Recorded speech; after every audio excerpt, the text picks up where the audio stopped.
سورہ قصص اس کا تعارف ہے اور پھر آیت اس کی 25۔ بسم اللہ والصلاۃ والسلام علی رسول اللہ۔ سورۃ قصص کے تعارف میں اس کو قصص کیوں کہا گیا؟ اس لیے کہ اس میں بہت سارے اللہ تعالیٰ نے قصے بیان کیے۔ سبحان اللہ۔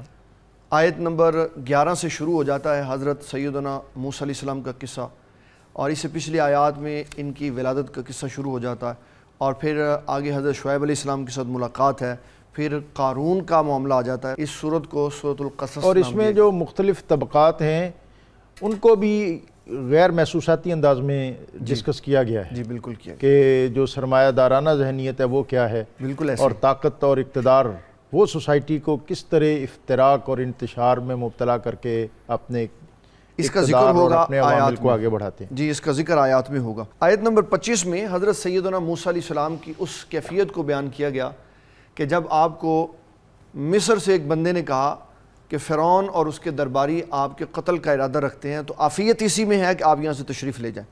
تو حضرت سیدنا موسیٰ علیہ السلام مصر سے مدین تشریف لائے، اور 7 دن کا فاقہ تھا آپ کا کہ 7 دن آپ نے مسلسل کچھ نہیں کھایا، اور جب مدین پہنچے تو وہاں ایک عجیب ہی نظام آپ نے دیکھا کہ جس کے پاس طاقت ہے وہ ہر چیز کے اوپر مسلط ہے، آج ہی کی طرح کہ جو کمزور ہے وہ بیچارہ پیسا ہوا ہے، اور جو طاقت والا ہے وہ اپنی طاقت کا اظہار کر رہا۔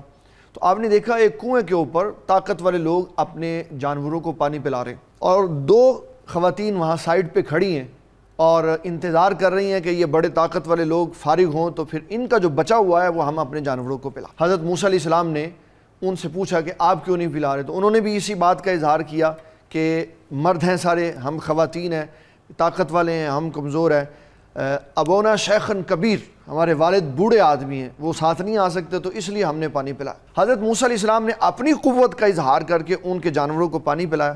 اب جب وہ واپس چلی گئی دونوں خواتین، تو اللہ تعالیٰ جل جلالہ ارشاد فرماتا ہے، حالانکہ وہ کہہ سکتے تھے کہ میں مسافر ہوں، سوچ سکتے تھے بہت کچھ سوچ سکتے مجھے اس سے کیا، جیسا کہ ہم آج کل بھی ہمارا ایک خاص طبقہ ہے وہ سوچتا ہے کہ جی جو ہو رہا ہے ٹھیک ہے ہونے دیں، ہمیں اس سے کیا۔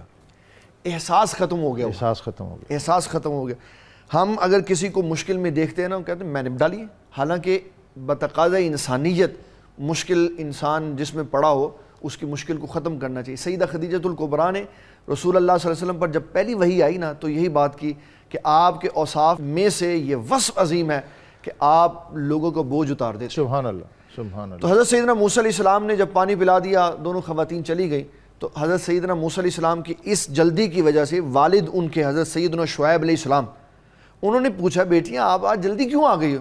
تو انہوں نے حضرت سیدنا موسیٰ علیہ السلام کا ذکر کیا، اور ان کو اس وقت یہ نہیں پتا تھا کہ یہ موسیٰ علیہ السلام ہے۔ کہا ایک وہاں قوت والا اور امین آدمی آیا ہوا تھا، اس نے ہمارے جانوروں کو پانی پلا۔ ایک بیٹی کو بھیجا والد گرامی نے کہ جائیں جا کے حضرت موسیٰ علیہ السلام کو آپ ہمارے پاس لے گئے۔ اس آیت میں جب وہ ایک خاتون آئی تو اس کے آنے کا انداز کیسے ہے، اس میں ہمارے لیے بہت بڑا سبق ہے۔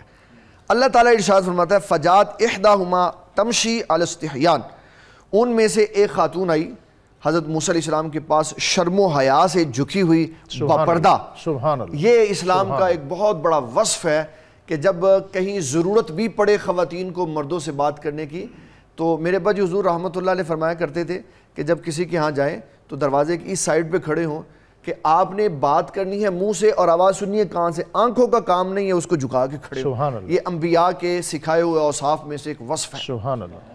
تو حضرت شعیب علیہ السلام کی بیٹی کہنے لگی کہ میرے والد گرامی نے آپ کو بلایا۔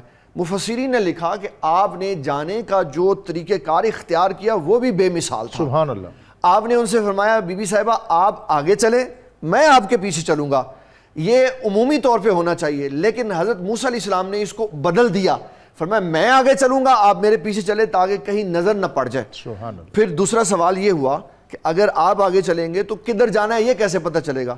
تو کہا کہ جب کہیں دائیں بائیں مڑنا ہوگا تو آپ اپنے ہاتھ کے اشارے سے کبھی دائیں ہاتھ کر دیجئے کبھی بایاں ہاتھ کر دیجئے گا، تو جدھر آپ اشارہ کرتی رہیں گی میں ادھر چلے۔ سبحان اللہ۔ پھر حضرت سیدنا شعیب علیہ السلام کی بارگاہ میں موسیٰ علیہ السلام کی حاضری ہوئی، اور وہاں حضرت شعیب علیہ السلام نے اپنا خاندانی وصف دکھایا۔ موسیٰ علیہ السلام کہہ رہے ہیں یا اللہ میں بھوک میں پریشان ہوں تو مجھے کھانا کھلا۔ شعیب علیہ السلام کے ہاں گئے تو وہاں دسترخوان لگا ہوا تھا، انہوں نے کہا کھانا کھائیں۔ آپ نے فرمایا نہیں مجھے حیا آتی ہے کہ میں یہاں پانی کا بدلہ لوں، کہ میں نے پانی پلایا ہے تو میں اس کے فرمایا نہیں یہ پانی کا بدلہ نہیں ہے، بلکہ یہ ہماری آباء و اجداد کی رسم ہے کہ جو آتا ہے وہ کھانا کھلاتا ہے۔ سب سے پہلے کھانا، سب سے پہلے، اور یہی صوفیہ نے کیا۔ اور یہی قبلہ ہماری امی جان کرتی ام المومنین سیدہ عائشہ صدیقہ. سبحان اللہ. ایک وفد آیا حضور صلی اللہ علیہ وسلم کے پاس، جب وہ حاضر ہوا تو ان کے چہروں کا رنگ بتا رہا تھا کہ انہوں نے مدتوں سے کبھی پیٹ بھر کے کھانا نہیں کھایا. اور آپ صلی اللہ علیہ وسلم کا مزاج مبارک ہوتا تھا، سب سے پہلے پوچھتے تھے کھانا کھایا؟ مذہب کی بات بعد میں کریں گے، پہلے بتاؤ کھانا کھایا؟ سبحان اللہ. انہوں نے یہ بڑا خوبصورت حضور کے دل کو خوش کر دینے والا جملہ کیا. عرض کی حضور ہم سیدہ عائشہ صدیقہ کی بارگاہ میں حاضر ہوئے تھے، انہوں نے کھانا کھلا کے بھیجا. سبحان اللہ. یہ بڑے گھروں کی علامت ہوتی ہے کہ جب ان کے ہاں کوئی مہمان آئے تو مہمان نوازی سے خالی نہیں جانا چاہیے. سبحان اللہ. اس میں ایک بڑی پر لطیف بات ہمارے فقہا نے لکھی، اگر کوئی ہم منصب لوگ ایک دوسرے کے ہاں کھانے کے ارادے سے جائیں اور وہ کھانا نہ کھلائے، مصروف ہو، تو اس کو کہہ دینا چاہیے پیسے دے دو میں خود ہی کھا لوں گا. یہ ہمارے فقہا نے محبت کے لیے ایک پہلو رکھا ہوا.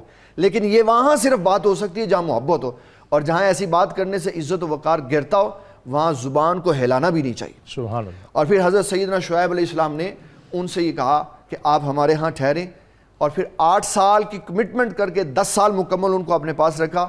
اور پھر 10 سال کے بعد اللہ کے حکم سے اپنی بیٹی صفورہ رضی اللہ تعالیٰ عنہا کا حضرت موسیٰ علیہ السلام کے ساتھ نکاح فرما دی. تو یہ سارا معاملہ رہا، اور اس میں ہمیں یہ پتہ چلا کہ نبی غیر نبی سے تربیت نہیں لے سکتا، غیر نبی سے پڑھ نہیں سکتا، لیکن انبیاء بعض معاملات میں نبیوں کے سامنے ضرور جاتے ہیں تاکہ ان کی روحانی تعلیم و تربیت کا خیال رکھا جائے. جس طرح ابراہیم علیہ السلام نے تربیت کی حضرت اسماعیل اسحاق کی، اسحاق علیہ السلام نے تربیت کی حضرت یعقوب علیہ السلام کی، یعقوب علیہ السلام نے تربیت کی حضرت یوسف علیہ السلام کی. اسی طرح بعض معاملات میں حضرت سیدنا شعیب علیہ السلام نے حضرت موسیٰ علیہ السلام کی تربیت فرمائی.